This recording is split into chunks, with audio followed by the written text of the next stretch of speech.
迄3厂若要停放，除了爱申请国在运转的执照，大地嘛爱提出相关的评估报告。早起有环保团体就指出讲，应该嘛爱来针对地质灾害、健康风险、佮经济效益来进行评估，嘛需要搁再一届的宽评审查。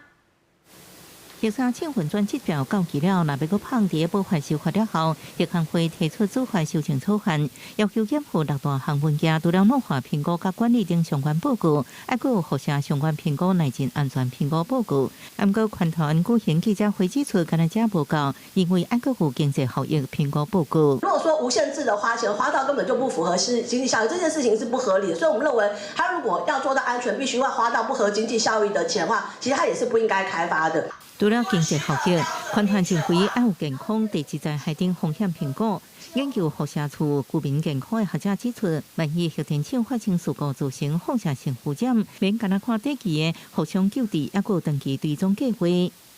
它其实具有持久性，好，那所以等于说我们必须要这个长期追踪，好，可能10年、20年。原民团体指出，第三厂伫百万座传统领域，电厂化照也应该合乎原住民的同意，这才是国际记者。要求核安会要正面回应，并且把这个原基法第21条落实在这个审查的办法中，否则就是一个完全在走形式的一个修法。核安会强调，这摆修正是参照国际做法加管制实务，明确规范运转执照违法的安全审查范围甲定数。另外建议增加的事项，若看照核安、核安，即卖已经规定，甲美国做法同款。毋过，团团的其他建议是无做回应。佮表示，若台电公司提出佮运转的申请，会专业审查。另外，若是宽屏的议题，要由台电公司向环境部来确认。记者综合报道。